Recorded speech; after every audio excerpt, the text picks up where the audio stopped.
Hey you guys, it's Crystal from the Abundantly Blessed Homestead, where we use the wisdom of our ancestors to make amazing, nourishing, delicious meals for our family and grow some of our own food. Today I'm going to be discussing how to ferment feed for your chickens. This can be done for chickens that are egg layers or meat layers. It works for both. It makes the grains more bioavailable for your chickens, which is great, which means you have to feed less, which is great. I feed probably 2/3 of the amount that I would typically feed my chickens because I do ferment the feed. So I'm just going to walk you guys through the steps on how to do this, and this one in particular is going to be for my meat birds. If you guys don't know how to raise your own meat birds, I will put a link down below on the Freedom Rangers. There's a chart in there that tells you how much to feed each week. For your birds and everything. There's also tons of feed recipes here on the channel. If you guys want to learn how to make your own feed, it's more cost effective, and it's whole grains, which is what we're going to be fermenting today.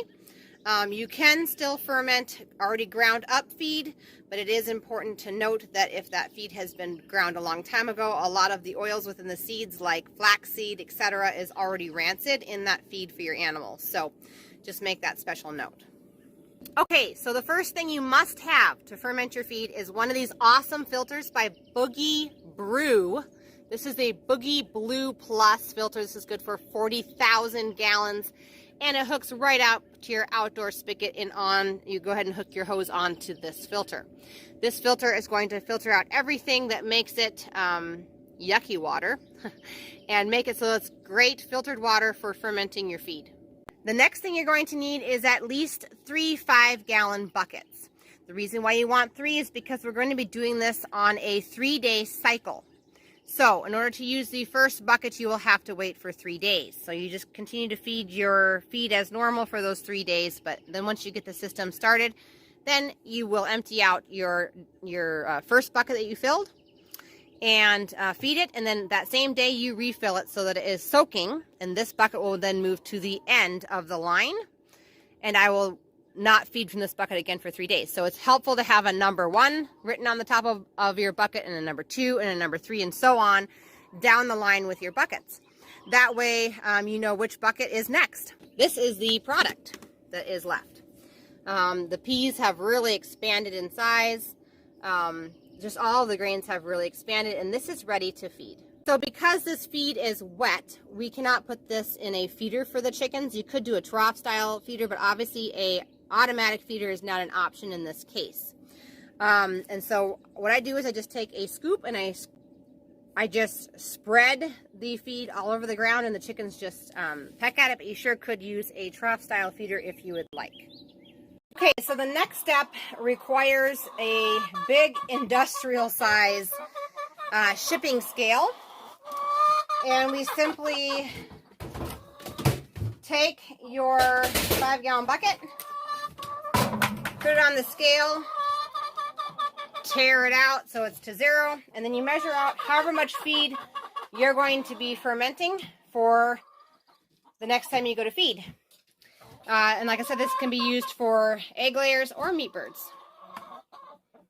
I do have a feed chart for the Freedom Ranger meat bird that is on my Freedom Ranger video here on the channel, if you're interested in that.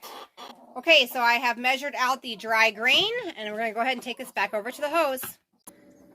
Okay, so like I mentioned in the beginning of this video, this bucket has been moved to the end of the line now. And we're going to add a splash of livestock grade apple cider vinegar. If you can't find livestock grade apple cider vinegar in your area, regular apple cider vinegar will work. We're adding about between 1/4 and 1/2 of a cup. Usually, I don't measure it out, you guys. Sometimes I just put a splash in there.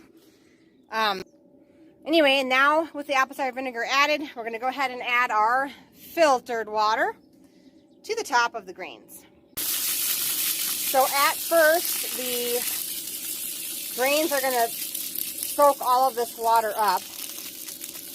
And so what we want to do is we want to fully submerge the grain and cover it by 1 to 2 inches of water. Now it depends on what grains you are using. So I would start with 1 inch of water above the grains. And then I'd come back and check on it in about 4 hours and add whatever other liquid you need to add in order for those grains to be just submerged.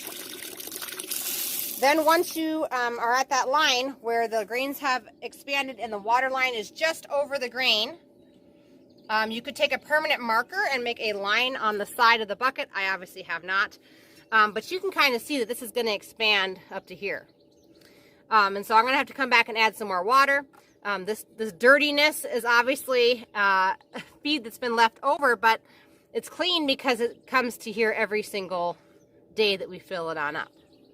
I'm going to go ahead and put a lid on this, and this is going to sit outside on our farm for 3 days, and then this will be the bucket that gets fed to them in 3 days. You can do this process with egg layers or meat birds.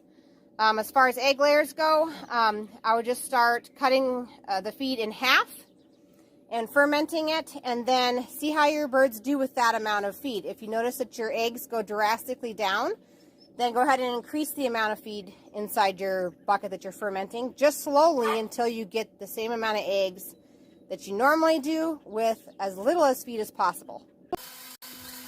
All right, you guys, that's all there is to fermenting your grain. If you guys have any other questions, leave them down below. Thank you so much for watching this video. Sorry I'm out of breath. It is so hot and humid here today. It's like walking around in a sweat pool. Ew. Anyway, if you guys like this video, give it a thumbs up. If you haven't subscribed yet, subscribe. We're going to be having a 1,000 subscriber giveaway just around the corner, so stay tuned for those details. Have a good day.